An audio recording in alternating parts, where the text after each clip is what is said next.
I believe our next book is actually a Mondstadtian one, so I don't have to move. I quite like that. Where are we? I actually have to scroll now. This is great. Ballads of the Squire. That does indeed sound very Mondstadtian, and the picture looks very Mondstadtian indeed. All right. Ooh, it's a poem that doesn't rhyme or follow any kind of structure. Great. Volume 1. Down every street in Mondstadt have I strolled. The air was filled with the stench of misery and the buzz of revelry. I saw the most arrogant of aristocrats, and I saw the most pitiful of the impoverished. At night these streets are a spider's web, some here to feast, others their eternal prey. I hear a jangling in the night, and know it is the chains that fetter the souls of the oppressed. I patrol the streets of Mondstadt at night time, where my peers and superiors would once declare, "We are the starlit knights, lift thy heads and bear witness. For we, who raise our flag in the splendour of starlight, are the true protectors of Mondstadt." But not once have I lifted my head to the stars, or gazed at our flag, for I cannot shift my focus from the filthy street corners. Destitute peddlers weep in silence, aging soldiers grimace in pain. In the deathly stillness of the night, a young girl, rejected by the aristocracy, pleads for Barbatos' mercy.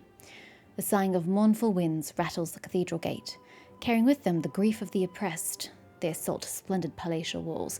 I'm gonna assume this is happening before the liberation of Mondstadt, because there's not much oppression going on at present. Each mother's call, each infant's cry, enough to dent the hardest of shields, enough to shatter the sharpest of swords.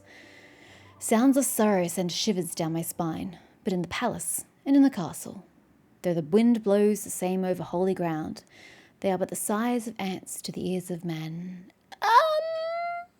Are we actually talking about Old Mondstadt, actually? Because you're mentioning both a palace and a castle in the one space, which, for the record, you don't ever physically have. You either have a palace or you have a castle, which is weird because while they are the same they're the same structure on the surface, they actually are two different structures and are built differently. But you never have two in the same spot because ostensibly they serve the same purpose in a town or a city.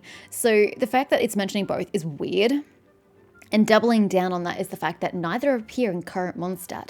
We actually don't have a governmental building of any kind. The Knights of Favonius is the closest thing to it, but I would associate it more with a barracks than with an actual position of authority.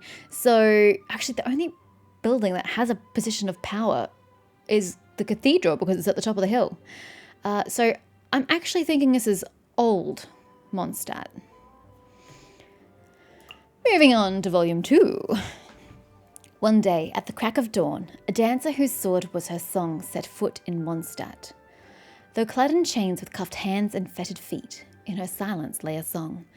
It was the song of freedom, a song of a brighter dawn beyond the walls, a joyous ballad sung without reservation by a people unrestrained. She was the dawnlight of the wondrous troop. Oh! I think we have to read the wondrous troop artifacts at some point. But she spelled eternal midnight for the aristocracy. I once asked her, "Why do you come to overthrow our aristocrats? Do you not know that they are the first among us?" "Wherefore do you place their lives on a pedestal?" came her voice like a fresh breeze. "If you claim to know the wind as your companion, then did you not once know freedom too?" To her lonesome listeners she told a tale of our rulers' better ancestors who held divine power, a tale of angels, gods, and vile dragons, a tale of the deities and the peoples of all the land. Each myth and legend she turned to song, and the wind carried the song to all corners of the land.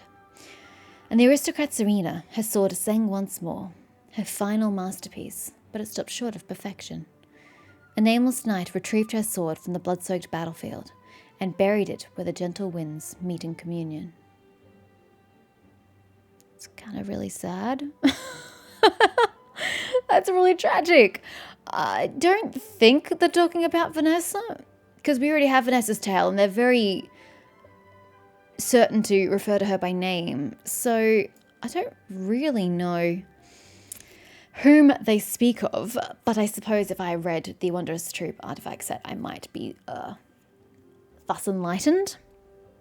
But it's interesting that Squire is quite so poetic. He really had a second calling as a bard. So when his body gets old and he can no longer be a guard of the city, well, There you go, buddy. You've got your position as a bard open. Assuming Mondstadt didn't go kaput before you aged. Yeah, that.